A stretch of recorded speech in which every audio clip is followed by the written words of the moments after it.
नमस्कार, बहुत स्वागत है आप सभी का। मैं हूं आपके साथ ज्योति यादव। चलिए बुलेटिन की शुरुआत करते हैं। हरियाणा ओलंपिक संघ के अध्यक्ष बनने के बाद कैप्टन मीनू बेनीवाल ने संत कबीर कुटीर सीएम आवास में सीएम नायब सिंह सैनी से शिष्टाचार मुलाकात की। इस दौरान उन्होंने ओलंपिक में हरियाणा का खेलों में नाम चमकाने का आश्वासन दिया। सीएम के साथ एक तस्वीर उन्होंने सोशल मीडिया पर साझा की है। इस शिष्टाचार भेंट में मीनू बेनीवाल ने कहा कि हरियाणवी एक के भाव के साथ है, निष्पक्षता और पारदर्शिता के साथ काम करेंगे और खिलाड़ियों के हुनर में निखार लाने के मकसद से हर संभव कदम उठाएंगे। कैप्टन मीनू बेनीवाल ने कहा कि किसी भी खेलों में भेदभाव नहीं किया जाएगा। खिलाड़ियों को नए कोट मिल सकते हैं। 2036 ओलंपिक के लिए खिलाड़ियों का चयन किया जाएगा।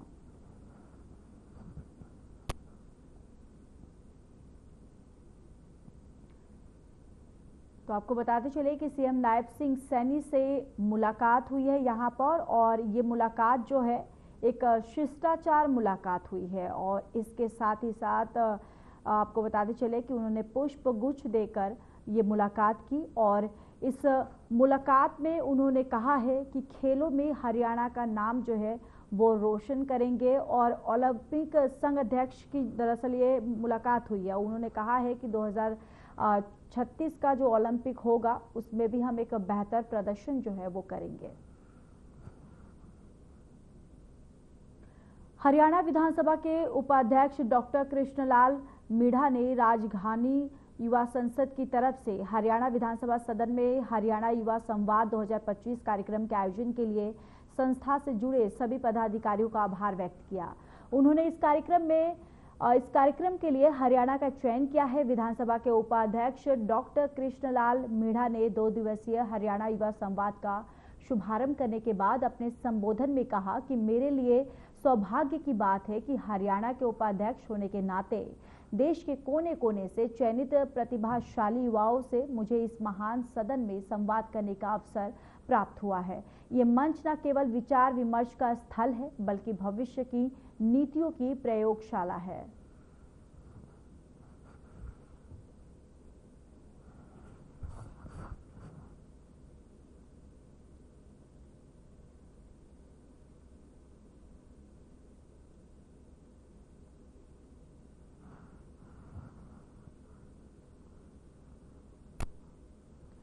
चंडीगढ़ सचिवालय में बुधवार को जन स्वास्थ्य अभियांत्रिक विभाग के लिए हाई पावर परचेज कमेटी की बैठक हुई है। आपको बताते चले कि जन स्वास्थ्य अभियांत्रिक मंत्री रणवीर गंगवा और सदस्य शिक्षा मंत्री महिपाल ढांडा ने बैठक की अध्यक्षता की है।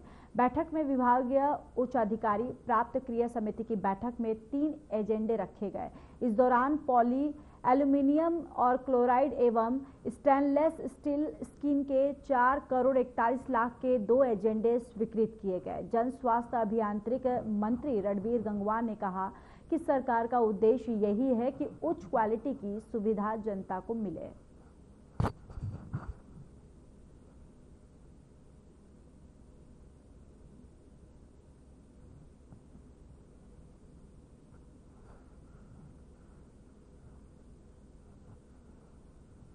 तो PHED के लिए HPC की बैठक हुई और इस बैठक में कई अहम फैसलों पर मुहर जो है वो लगी है। सचिवालय में HPPC की ये बैठक हुई, जहां पर इस बैठक आपको बताते चले कि तमाम जो गणमान्य लोग थे इस बैठक में शामिल हुए। और इस बैठक में चर्चा होने के बाद कई ऐसे अहम फैसलों पर मुहर जो है लगी है।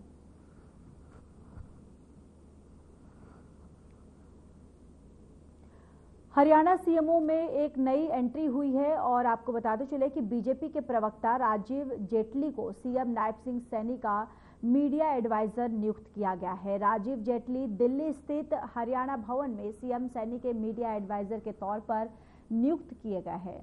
राजीव जेटली की नियुक्ति के हरियाणा सरकार ने आदेश जारी किए हैं। तो चंडीगढ़ से ये खबर है, जहां हरियाणा सीएमओ में अब नई एंट्री हुई है और राजीव जेटली को नई जिम्मेदारी दी गई है, जहां पर राजीव को अब सीएम के मीडिया एडवाइजर जो है उनको नियुक्त किया गया है।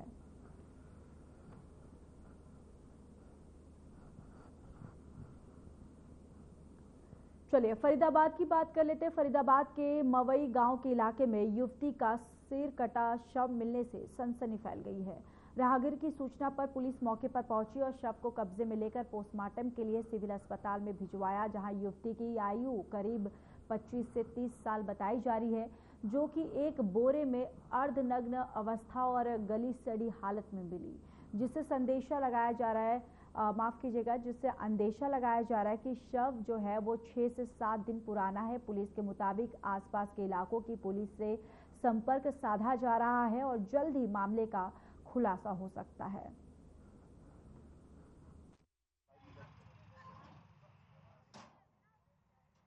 देखिए, हमारे पास कंट्रोल रूम से सूचना आई कि मवई गांव का जो रकबा पड़ता है उसमें ऑन रोड एक महिला की डेड बॉडी एक बैग में बंद मिली है।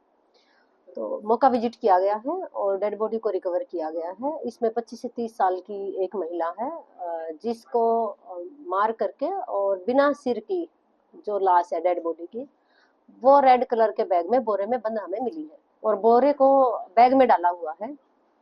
तो डेड बॉडी को हमने रिकवर कर लिया है और इसका पोस्टमार्टम करा के आगे केस दर्ज करके आगे इन्वेस्टिगेशन किया जाएगा। ये मर्डर है क्योंकि इस पे सिर भी नहीं है, बिना सिर की डेड बॉडी है। तो प्रथम दृष्टिया कोई क्लोज या कोई नो नहीं है जिसने मर्डर करके और सिर को कहीं और खुर्द बुर्द किया है। तो इसको पहचान भी कराई जाएगी केस दर्ज करके और इसमें इन्वेस्टिगेशन किया जाएगा और वी विल ट्राई कि इसको हम ट्रेस आउट भी करें।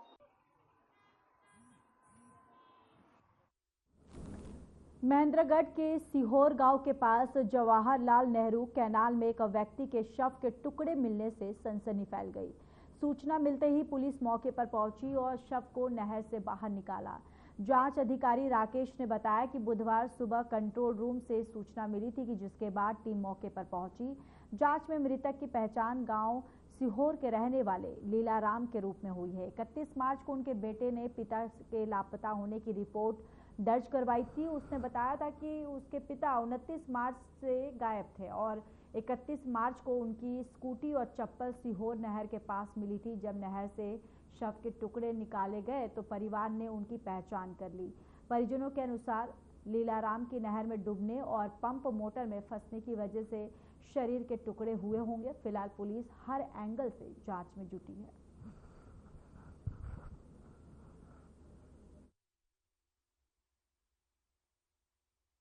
ऐसा है जी, आज सुबह कंट्रोल रूम से एक टेलीफोन प्राप्त हुआ था कि सीहोर नहर के अंदर पंप हाउस के पास एक डेड बॉडी मिली है जो टुकड़ों के अंदर है। उस कार्रवाई के ऊपर मौका पर पुलिस पहुंची। आर्मी 112 भी मौका पर मिली। गांव के कुछ मौजूदान आदमी वहाँ इकट्ठे थे। उस कहान ने जैसे निकाल कर और उसका 31 तारीख को एक FIR पहचान हो चुकी है, क्योंकि पुलिस ने भी यही बताया और उसके परिजन भी थे। बाकी कंफर्मेशन के लिए DNA के सैंपल तो भेजे ही जाएंगे, बोन के सैंपल DNA मैचिंग के। पोस्टमार्टम हो चुका क्या जी? पोस्टमार्टम हो चुका क्या? नहीं, अभी तक नहीं हुआ है। जब पुलिस पोस्टमार्टम पेपर लाएगी तो हम करेंगे। कुछ बॉडी के पार्ट्स मिसिंग भी हैं क्या अभी? नहीं, मिसिंग नहीं है, वो इकट्ठे किए गए हैं पार्ट्स। अच्छा, एक्चुअली वो अलग अलग हो गए। अलग अलग। ठीक।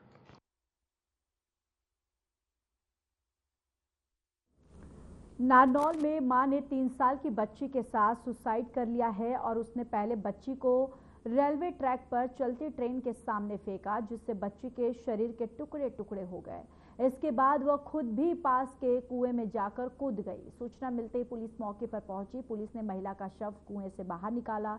रेलवे ट्रैक पर सिर्फ बच्ची के पैर मिले हैं। पुलिस धड़ की तलाश कर रही है और महिला का शव पोस्टमार्टम के लिए अस्पताल में भिजवाया गया है। पटेगरा गाँव में जी, नाम जोगिंदर। जोगिंदर जी, क्या मामला हुआ है? पता ही नहीं है, मैं तो आज क्या बात अचानक से ही कोई बात होगी जी। कभी कोई झगड़ा वगड़ा भी नहीं हुआ कभी। ये मृतका जो थी वो आपकी बहन? हाँ जी, बहन है जी। क्या नाम था? पूजा था जी। साथ में और कौन है? एक बच्ची है जी, 2.5 साल की। सुनने में आया है कि उन्होंने बच्ची को फेंक दिया और उसके बाद नहीं, फेंका वेक्का भी पता नहीं है। मैं तो कुछ, हमें तो ये मौके वारदात पे जो उनके 2 बच्ची के पैर मिले हैं, उनके सैंडल और कपड़ा था जी। और इधर की साइड में उसकी मेरी बहन की चप्पलें मिली है और पता लग रहा है कि वो कुएं में उन्होंने पड़ी हुई शायद। पुलिस मौके पे ही है। पुलिस मौके पे आई है, जीआरपी वाले भी आए थे, ये जो अपने हरियाणा पुलिस से भी आए थे जी। जांच में लगी हुई है। जांच में लगी हुई है, फिलहाल कोई कार्रवाई अभी तक कुछ हुई नहीं है।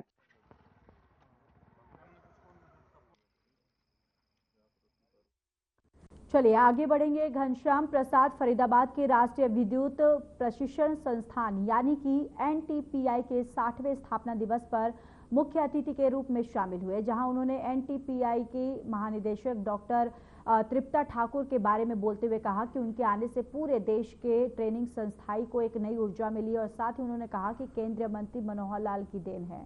पहले उनको लाइन डालने में काफी परेशानी आती थी, लेकिन उन्होंने भारत के सभी प्रदेशों के साथ बैठक कर निर्णय लिया है, जिस खेत या लैंड में लाइन निकल कर जाएगी उनका भी मार्केट रेट पर मुआवजा दिया जाएगा। इन नीति को उन्होंने पास कराकर लागू भी कर दिया है। तो वहीं इससे अब लैंड मालिकों को मुआवजे का फायदा मिलेगा और यह एक बड़ा बदलाव उनकी तरफ से किया गया है। और आगे उन्होंने कहा कि स्मार्ट मीटर भी काफी अच्छा है और उन्होंने भी स्मार्ट मीटर लगवाया हुआ है।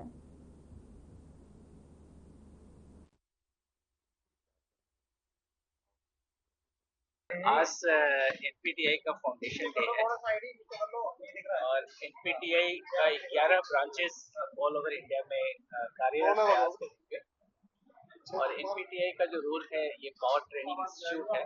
पावर प्रोफेशनल्स के लिए एक कहा जाए सरस्वती मंदिर है, जहाँ की लोग जो कॉलेज से निकलते हैं और इंडस्ट्री में जब जाते हैं या फिर पॉलिसी मेकिंग में जाते हैं, ऑर्गेनाइजेशंस में जाते हैं, तो ये बीच की ट्रेनिंग का बहुत बड़ा जरिया होता है ताकि एक स्टूडेंट्स को एक पावर प्रोफेशनल बनाया जा सके और उसकी कंट्रीब्यूशन को बढ़ाया जा सके। एक ऐसा इंस्टीट्यूशन है जो कि शुरू में इंडक्शन ट्रेनिंग करता है जब नए लोग आते हैं, जब कुछ लोग एक्सपीरियंस लोग होते हैं उनके लिए मिड कैरियर ट्रेनिंग भी कराता है, और यदि किसी को स्पेशलाइज ट्रेनिंग चाहिए होती है तो स्पेशलाइज ट्रेनिंग भी कराता है। कहने का मतलब ये हुआ कि जिस ऑफिसर को या जिस स्टाफ को या जिस सबसे छोटे से छोटे तबके लोगों को जिस तरह की भी ट्रेनिंग चाहिए होती है, ट्रेनिंग दी जाती है ताकि उनकी क्षमता बढ़ाई जा सके और वो एक कॉन्शियस वे में अच्छा काम कर सके। मनोहर लाल खट्टर जब हरियाणा में मुख्यमंत्री थे तो बदलाव के लिए जाने जाते थे। फिलहाल केंद्र में है, ऊर्जा मंत्री हैं, क्या कुछ बदलाव देखने को मिला? बदलाव तो सबसे बड़ा देखिए अभी ही आया, जो कि एक ट्रांसमिशन लाइन में बनाने में बहुत मुशक्कत आती थी, बहुत दिक्कत आती थी। आते ही उन्होंने अभी जो अभी नई गाइडलाइंस लगाई दी है, उससे सभी को जितने लैंड होल्ड ऑनर्स हैं उनको बहुत फायदा होगा, अच्छा होगा। एटलीस्ट उनको मार्केट रेट पे उनको मुआवजा मिलना शुरू हो जाएगा और ये मेरे हिसाब से सबसे अच्छा कदम उठाया गया है, जिसके तहत हमारी लाइनें भी बन पाएंगी और जो जिनके खेत वगैरह खलिहान वगैरह है वो अपना क्या मनोहर लाल की सोच है? ये मनोहर लाल जी की ही सोच है। घनश्याम जी अपना और इन्होंने सारे स्टेट के साथ मिल बैठ करके ये मसौदा तैयार किया और सभी के सहमति से इसे पारित किया गया। घनश्याम जी अपना हरियाणा में बिजली के रेट बढ़ाने की बात चल रही है, तो अपना हरियाणा में क्या योगदान है बिजली देने में? देखिए हरियाणा हमारा तो ऐसे डायरेक्टली योगदान नहीं होता है, वहाँ 2 डिस्ट्रीब्यूशन कंपनियां हैं, उत्तर और दक्षिण, वो दोनों की ही दायित्व होती है। मुझे इसलिए पता है कि मैं भी हरियाणा इलेक्ट्रिसिटी रेगुलेटरी कमीशन में पहले रह चुका हूँ, तो ये दोनों की दायित्व डिस्ट्रीब्यूशन कंपनी की दायित्व होती है कि पूरी बिजली को खरीदे और जितनी उनको जरूरत है उसके हिसाब से सारे कंज्यूमर्स को वो बिजली दे। सर स्मार्ट मीटर की भी तैयारी चल रही है, किस तरीके देखते हैं स्मार्ट मीटर आने से कितना फायदा? स्मार्ट मीटर से बहुत अच्छा फायदा होगा क्योंकि मैं खुद भी यूज कर रहा हूँ और मैं बिहार से बिलोंग करता हूँ। मैं आपको ये बता सकता हूँ कि जो मेरी अपनी मीटर है, पेरेंट्स को कभी तकलीफ नहीं होती है। मेरे मोबाइल पे उसका रीडिंग्स आते रहता है, उसकी खपत आते रहती है, मैं समय से रिचार्ज कर देता हूँ। तो एक बहुत अच्छी पहल है और इसकी सारी पारदर्शिता है। सबसे बड़ी चीज ये है कि कोई भी मीटर रीडर जो पहले आता था, तंग करता था, उसकी जरूरत ही नहीं पड़ती है। बिजली चोरी में भी कहीं ना कहीं सुधार आएगा? आना चाहिए, जरूर आना चाहिए और मेरे हिसाब से ये बहुत अच्छी पहल है। और सबसे अच्छी चीज इसमें ये है कि आपको खुद ही पता रहता है कि आप कितना कंज्यूम कर रहे हो, कितना आपके पास बैलेंस है, पहले से आपको बता दिया जाता है। तो मेरे ख्याल में ये बहुत अच्छा। Thank you sir. ठीक है।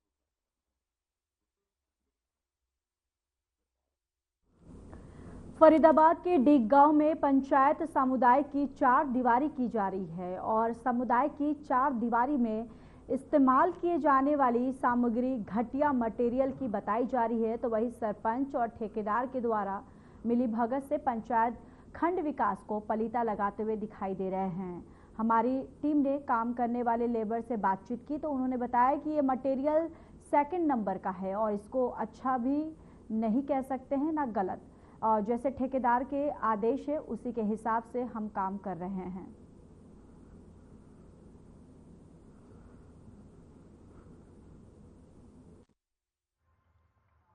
घनश्याम जी, कौन सी जगह काम चल रहा फिलहाल अभी? अभी बाटिका में चल रहा जी, स्कूल वाली बाटिका। कौन सा गांव है? डीग के अंदर। डीग के अंदर। किस चीज़ का काम चल रहा है? ये जी चिनाई का चलेगा का चल रहा, बाउंड्री का जो 4 दीवारी हो रही है। 4 दीवारी हो रही है। अच्छा, इसमें जो ईंटें यूज की जा रही हैं वो ईंटें कौन सी हैं? ईंट तो सर वैसे अब्बल पहले उससे थोड़ी नीचे की है हल्की, मतलब 2 नंबर वाली जो ईंटें होती हैं, ना तो इन्हें सही कहा जा सकता है ना गलत कहा जा सकता है। हाँ जी। क्या लगता है कि सामग्री जो यूज होनी चाहिए वो यूज हो रही है इसमें? क्या घर में भी इस तरीके की सामग्री यूज होती है बनाते समय? घर में तो दूसरी होती है पर बाउंड्रियन में तो ये चल जाती है। सरकारी काम हो रहा है ना ये? हाँ जी। सरकारी काम में तो 1 नंबर की ईंटें यूज होती हैं। मटेरियल की बात की जाए तो हाँ 1 नंबर की होती है, वैसे बिल्डिंग में तो 1 नंबर की चलती है। अच्छा, और बाउंड्री वाल में चल जाती है। सरकारी में भी चल जाती हैं? हाँ, जैसे बाउंड्री वाल है कोई वैसे जो वेस्टेज है जो आज जैसे 2-4 साल पैसा भी 2 नंबर का मिलता होगा? अभी तो नहीं पता होगा जी। ठेकेदार कौन है? ठेकेदार तो जी वरुण भाटी है जी, कोराली से। हाँ जी। खाद्य और आपूर्ति राज्य मंत्री राजेश नागर ने गेहूं की आवक को लेकर तिंगाव अनाज मंडी का औचक निरीक्षण किया और मंडी में अपने सामने गेहूं की नमी को चेक करवाया। इस मौके पर उन्होंने किसानों और अनाज मंडी के अधिकारियों से व्यवस्थाओं को लेकर विस्तार से बातचीत की। राज्य मंत्री के अचानक मंडी में पहुंचने पर अधिकारियों में हड़कंप मच गया। इस दौरान खाद्य और आपूर्ति राज्य मंत्री राजेश नागर ने बताया कि मंडी की व्यवस्थाओं का जायजा लेने के लिए वो तिंगाव मंडी में पहुंचे थे, लेकिन यहां व्यवस्थाएं ठीक नहीं पाई।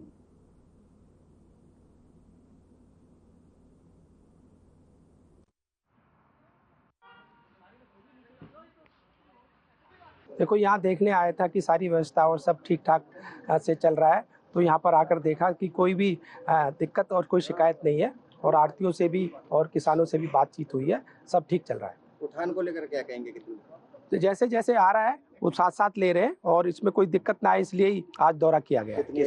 किसानों ने भी कुछ समस्याएं रखी हैं आपके समक्ष? नहीं, कोई ऐसी शिकायत आई नहीं है, कोई आएगी तो उसका समाधान किया जाए।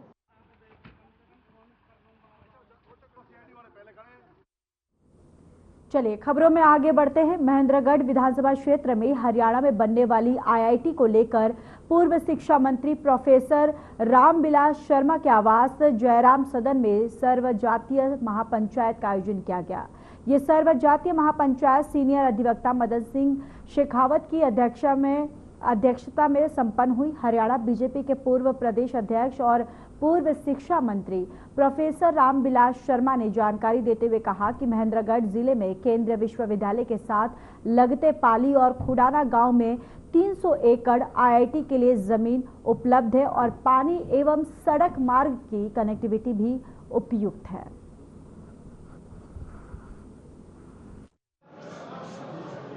इलाके के सबसे वरिष्ठ वकील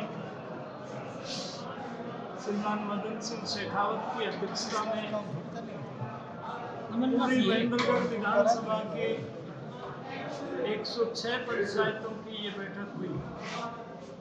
सभी लोगों ने अपना विचार रखा और निर्णय ये लिया गया कि आईआईटी के लिए पाली सबसे उपयुक्त स्थान है और इसके लिए मैंने हमारे विधायक जी श्री कंवर सिंह यादव से भी फोन पर बात किया, हमारे लोकसभा सांसद चौधरी धर्मवीर जी से भी बात किया और उन सब ने मेरी बात के समर्थन में कि जहां भी चलना पड़ेगा। मैंने आज जो निर्णय लिया है कि पंडित जी की जुबान में कुछ दम होता है, क्योंकि मैंने ये महाराणा प्रताप के लिए जो रक्षा था डीएम ने छुट्टी के दिन एक्शन को बुला करके और यहाँ ये सर्वे कराया और इनका मैं बहुत आभारी हूँ।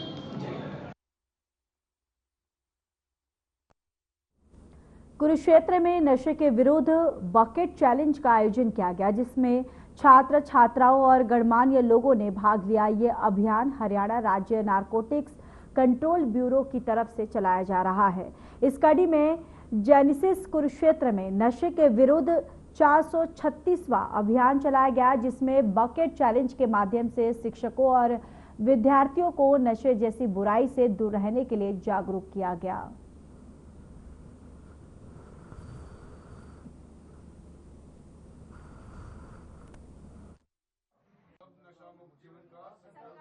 मैं रणधीर सिंह करनाल से।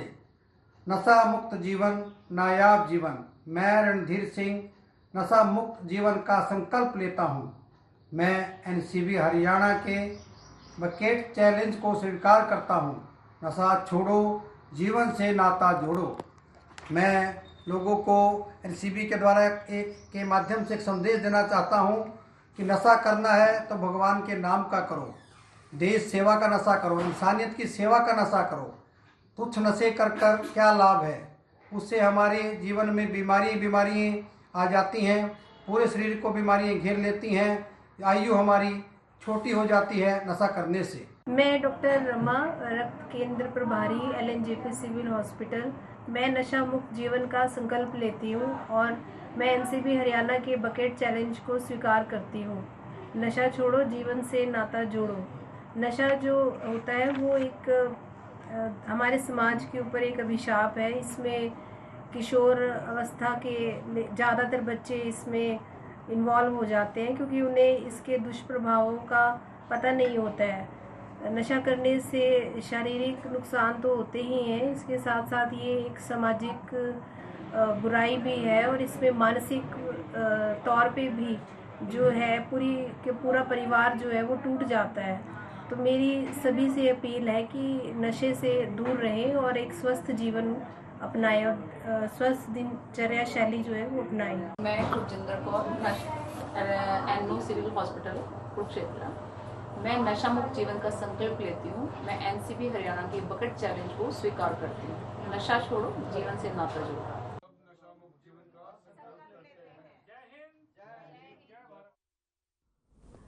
रेवाड़ी में बेसहारा और आवारा पशु लोगों के लिए परेशानी का सबब बने हुए हैं। रेवाड़ी में सड़कों और चौराहों पर इन पशुओं के चलते लोगों की जान भी जा चुकी है, लेकिन नगर परिषद इस तरफ कोई ध्यान नहीं दे रहा।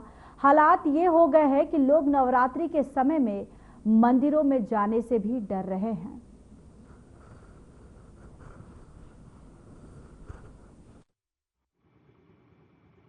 बेसहारा पशुओं के लिए तो एक सीधा है कि हर गांव में पंचायत की तरफ से एक ज़मीन एक्वायर करवा के उसमें उनका बाड़ा बनाया जाए और उन बेसहारा पशुओं को उनमें इकट्ठा करके और वहाँ रखा जाए। और गांव से हमारी पंचायत की तरफ से भी हम पंचायत को सुझाव दिया था कि भाई हम जो है पंचायत की तरफ से गांव में जो उनका चारा वगैरह इकट्ठा होगा वो चारा भी इकट्ठा करके देंगे और इन बेसहारा पशुओं को वहां उस बाड़े में डाल दिया जाए, ताकि आए दिन जो होने वाले एक्सीडेंट हैं और जो किसानों की फसलों को जो नुकसान हो रहा है उनसे बचाव हो सके। ये गलत है, मालिकों को बांध के रखना चाहिए, बांध के नहीं रखते और ये यहाँ घूमते हैं। इस समय नवरात्रि का समय चल रहा है तो भक्त लोग देवी मंदिर में आते हैं। देवी स्थान बहुत मशहूर और पुराना मंदिर है, इसमें खूब भीड़ आती है। सुबह शाम आरती पाठ पूजा चलता है, लेकिन पशुओं को भक्तों को मारने का अंदेशा बना रहता है और कई बार मारा भी। क्या चाहोगे आप नगर परिषद अधिकारियों से? इनको यहाँ से हटाया जाए। ये बाहर आवारा पशु घूम रहे हैं गायें वगैरह, तो इसको लेकर क्या कहना चाहोगे? कंट्रोल में करना चाहिए। गाय को अपने घर बांधो, जो गाय बांधते गाय को सावधानी से रखना चाहिए। रात को कहीं जाती हूँ गाय से बहुत डर लगता है, कहीं मार ना दे इसलिए डर लगता है और मार भी देख। जानकी पांडे जी, क्या कहना चाहोगे जो ये बाहर आवारा पशु घूम रहे हैं? इनको बंद करना चाहिए। क्या मंदिर में भी आ जाते हैं? बिल्कुल अंदर आती हैं, मंदिर के पार्क में जाती हैं, भक्त आते हैं, वो डरते हैं गाय से मार न दे, ये वो तीन प्यारा। इनको क्या बंद करना चाहिए। कंट्रोलिंग करना चाहिए। मंदिर में ही प्रवेश कर जाते हैं। मंदिर में दोनों साइड से।